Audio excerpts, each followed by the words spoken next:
Hi everyone, my name is Kendrick and welcome to Travel and Live Free.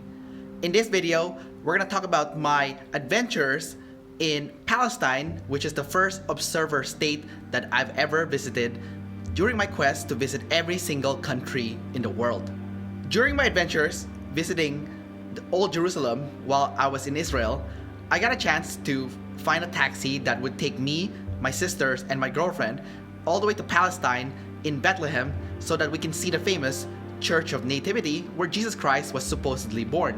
The cost of getting a taxi to take us to Palestine was about $100 Canadian, and at first I was a little bit unsure if this taxi driver can actually get us there, but turns out it was fine. The process went well, and the Israelis working the border didn't give us any problems, and we managed to go to the church and see this awesome place where Jesus was supposedly born. Now the journey there was quite interesting on its own, and we're gonna start during our car ride all the way to Palestine.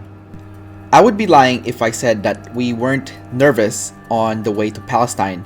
I mean, we weren't supposed to go here when we arrived in Israel, but we really want to see it, so we made our way, and to be honest, it was quite a scenic drive there actually. Okay, so we're now in Bethlehem with my crew here. As soon as we entered Palestine, and we were right outside the Church of Nativity, our taxi driver tried to set us up with a tour guide, but we declined because I felt like it was more of a money grab and we didn't really need someone to show us around. This turned out to be a good decision because we got through the church without any problem, just by ourselves, and we took some pictures as we made our way through the entrance of the church. As soon as we entered the church, we actually met a lot of grumpy clergymen that was working in the church. So we did our best to avoid them by going down the labyrinth just to see what all this beautiful dungeon-looking place was all about. And you know what, to be honest, this was a very surreal experience because who knew that we could get a chance to visit the church where Jesus Christ was supposedly born.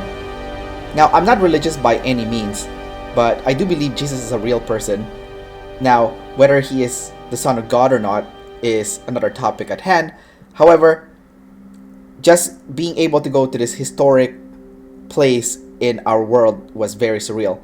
I actually felt dumb a lot of times when I was looking around this place because I wasn't sure where the exact birthplace of Jesus was. So the best thing that I can do was just admire all the different architecture, different rooms, different art that was inside this Church of Nativity located here in Bethlehem.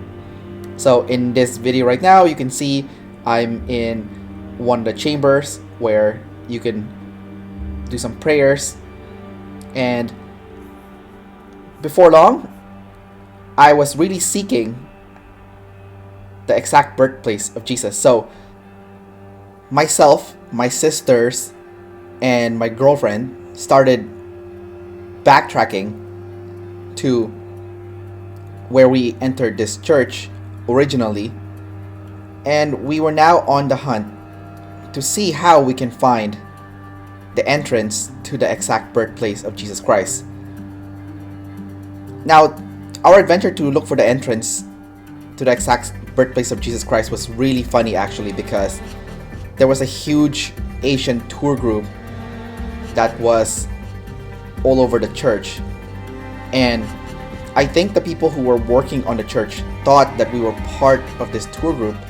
So what actually happened was that they just allowed us to cut to the front of the line where Jesus' exact birth spot was, and that saved us an hour or two of lining up by being able to cut to the line, which was awesome. Now, right when we got to the front of the line, there was a huge horde of tourists, Chinese tourists, that was trying to get in this little area where Jesus Christ was supposed to be born, and everyone's trying to touch it, take selfies with it, and I think they're trying to get some good luck by taking pictures with it. I managed to take this one picture here, but again, it was a difficult process because everyone was just going crazy over it. After we were finished checking out the Church of Nativity, our next destination was to see the wall that was erected to block out the Palestinian people by the Israelis. And back then, I had no clue that this wall was actually made to block them out. I thought it was just a wall because our driver called it the Graffiti Wall. So that's what we thought that's what it was. So we actually started drawing pictures on the wall, taking some pictures there. We had absolutely no clue what it was until we got back to our hostel and researched and found out, oh my god, this wall's a really bad thing. This is not a good thing. But again, as a tourist, I guess we were a bit clueless and we didn't learn about it until we finished our trip to Bethlehem. So I think lesson learned here, do some research before you travel there so you can find out more history. After we checked out the wall in Palestine, our driver decided to take us to a restaurant and he bought us all something called Palestinian Candy, and I think he was doing it to bribe us so that we would hire him again the following day when we travel around Israel. And you know what? It did work because we ended up hiring him again. And the Palestinian candy was actually pretty interesting and pretty tasty. So I do recommend you check it out if you are ever in Palestine. Well, I hope that you enjoyed this video. Don't forget to like, subscribe, and leave a comment below. And also don't forget to go to the description below and sign up to the Travel and Live Free newsletter where you can get a 10-step cheat sheet on how to travel around the world. And that's it for this video, and I'll see you next time.